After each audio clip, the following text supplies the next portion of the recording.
गावाची ओळख त्यातून वाहणाऱ्या नदीवरून ठरते असं म्हटलं जातं। मात्र अकोला जिल्ह्यातील चांदूर गावातील युवकांनी ही म्हण केवळ ऐकून न घेता प्रत्यक्ष कृतीत उतरवली आहे। गावातून वाहणाऱ्या मोरणा नदीची दुर्दशा पाहून युवकांनी एकत्र येत नदी स्वच्छतेचा संकल्प केला आणि आज हे अभियान संपूर्ण गावासाठी प्रेरणादायी ठरत आहे। अकोला जिल्ह्यातील सुमारे 10,000 लोकसंख्या असलेल्या चांदूर गावातून मोरणा नदी वाहते। मात्र गेल्या काही वर्षात नदीपात्रात वाढलेली घाण, झाडाझुडपे आणि अतिक्रमणामुळे नदीचे अस्तित्व धोक्यात आले होते। पावसाळ्यात काटेरी झाडांमुळे पाण्याचा प्रवाह अडत असल्याने पूरस्थितीही निर्माण होत होती। ही परिस्थिती बदलण्यासाठी गावातील काही युवकांनी पुढाकार घेत नदी पुनर्जीवन अभियान सुरू केले। युवकांनी गावकऱ्यांसमोर नदी स्वच्छतेची संकल्पना मांडली आणि विशेष म्हणजे सर्व जाती धर्म तसेच सर्व पक्षांचे लोक मतभेद विसरून या अभियानात सहभागी झाले। ग्रामपंचायतीच्या सहकार्याने नदी स्वच्छतेच्या कामाला सुरुवात करण्यात आली। गावकऱ्यांनी स्वेच्छेने देणग्या देत या उपक्रमाला हातभार लावला। नदीपात्रातील काटेरी झाडे हटवून नदीचा प्रवाह मोकळा करण्यात आला। तसेच नदीपात्र रुंद करण्यात आल्याने भविष्यातील पुराचा धोका कमी झाला आहे। विशेष म्हणजे आता गावकरी केवळ नदीच नव्हे तर गावातील रस्त्यांचीही श्रमदानातून स्वच्छता करत आहेत।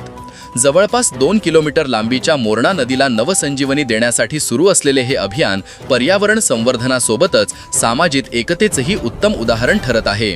चांदूर गावातील युवकांनी दाखवलेली ही सकारात्मक दिशा इतर गावांसाठीही प्रेरणादायी ठरत आहे। आज या चांदूर गावामध्ये आमच्या या वर्ग 7वीच्या जिल्हा परिषद बॅचची हे एक उपक्रम आम्ही इथं सुरू केला आहे। आज 20 ते 25 लोकांनी याचा उपक्रमाची सुरुवात केली। गाव स्वच्छता करणे, नाल्या स्वच्छता करणे आणि हा कचरा पूर्ण गावातून कचरामुक्त करण्याची आम्ही जसं एक उपक्रम सुरू केला। त्यानंतर हा उपक्रम यशस्वी झाल्यानंतर गावकऱ्यांची आम्हाला भरपूर साथ भेटली।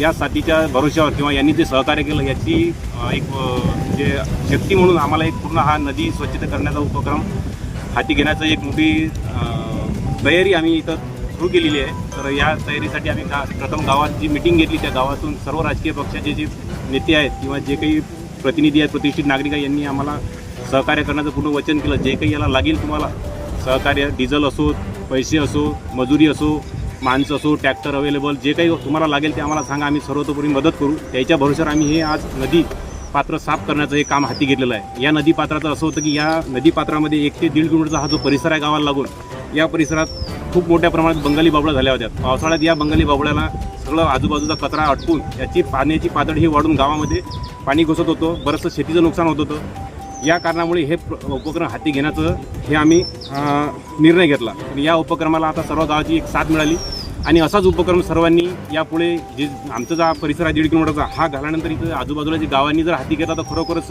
हे जीवनदायी जी मोरणा आहे हिचं चित्र बदलायला वेळ लागणार नाही, अशी मी आपल्या सर्वांना एक या माध्यमातून विनंती करतो। हे नदीपात्र हे सर्वांनी साफ करू लागावं आणि हे कचरा करणार नाही अशी सर्वांनी एक शपथ घेऊन हे पात्र कसं स्वच्छ राहील आणि नदीचं कसं एक नवीन जीवनदायी निर्माण होईल आणि स्वच्छ राहील याचा सर्वांनी विचार करावा आणि आम्हाला सहकार्य करावे।